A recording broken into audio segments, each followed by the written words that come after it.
प्रिय भाइयों बहनों, मुझे एक घटना याद आती है जब मैं रीजेंसी कर रहा था। और रीजेंसी मैंने एक स्कूल में की थी। ठंड के दिन थे।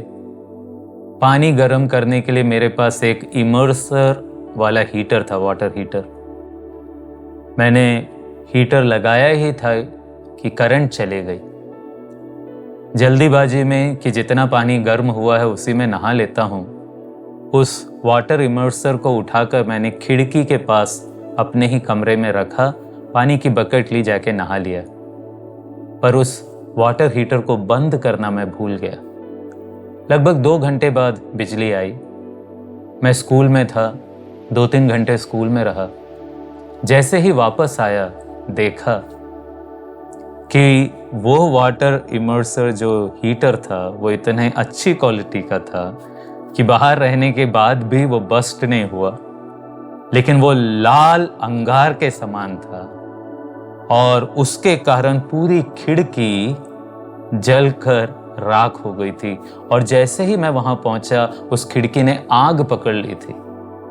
बड़ी मुश्किल से वो वाटर हीटर का स्विच ऑफ किया, पानी डाला, आग तो बुझ गई लेकिन खिड़की पूरी जल गई। बहुत डर गया था।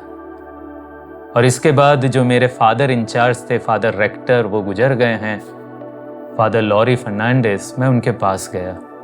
मुझे लगा मेरा वोकेशन खत्म, क्योंकि फादर बड़े स्ट्रिक्ट थे और इतनी बड़ी गलती किया था। एक स्कूल का एक पूरा कमरे का एक खिड़की मैंने जला दिया था। मुझे लगा मेरी लापरवाही के कारण वो जरूर मुझे भगा देंगे।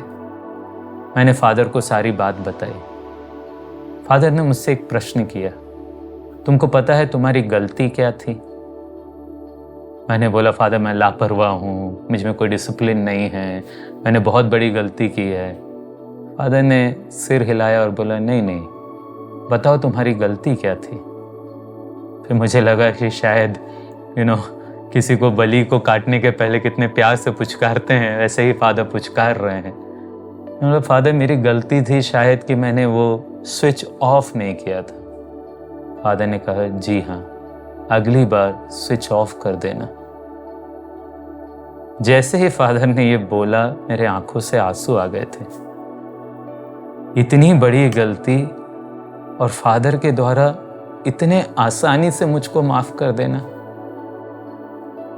आज प्रिय भाइयों और बहनों, हम 40 के 5वें रविवार में, और वचन कहता है कि लोगों ने एक पापिनी स्त्री को यीशु के सामने लाया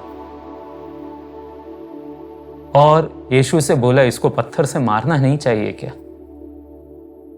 यीशु ने उन लोगों को जवाब दिया कि जिसने अपने जीवन में कभी पाप नहीं किया है, वो पहला पत्थर इसको मारे। वचन कहता है कि बड़ों से लेकर छोटों तक, बूढ़े, सब एक एक करके वहां से चले गए। और जब यीशु ने अपनी नजरें ऊपर उठाई, उस स्त्री से पूछा, क्या किसी ने तुम्हें पत्थर नहीं मारा? स्त्री ने जवाब दिया, किसी ने भी नहीं। मैं हमेशा यही सोचता हूं कि वहां उस भीड़ में एक व्यक्ति ऐसा था जो पहला पत्थर उठा सकता था, और वो और कोई नहीं परंतु वो स्वयं यीशु ख्रिस्त थे, क्योंकि उन्होंने कभी पाप नहीं किया था। परंतु यीशु ने उस स्त्री से कहा, मैं भी तुम्हें दंड नहीं दूंगा। प्रिय भाई और बहनों, ये है यीशु का प्यार हम मनुष्यों के लिए। कितनी बार हम हमारे जीवन में गलती करते हैं, कितनी बार हम पाप करते हैं, और जब हम हमारा जीवन बुरा कर देते हैं तो हम यीशु से नजरें छुपा लेते हैं और दूर चले जाते हैं। पर हमें ऐसा नहीं करना चाहिए। इसके बदले हमको यीशु के पास आना चाहिए, जैसे वो स्त्री यीशु के पास खड़ी थी। और यीशु जो इतना दयावंत है, जो करुणा सागर है, जो क्षमाशील है, जो बात उसने उस स्त्री के लिए कही थी, वही बात हमारे लिए भी कहेगा कि मैं भी तुम्हें दंड नहीं दूंगा। लेकिन इस बात के साथ यीशु ने उस स्त्री से एक और बात कही थी, जाओ और दोबारा पाप नहीं करना। जब हम चालीसा के इस अंतिम पड़ाव में पहुंच गए हैं।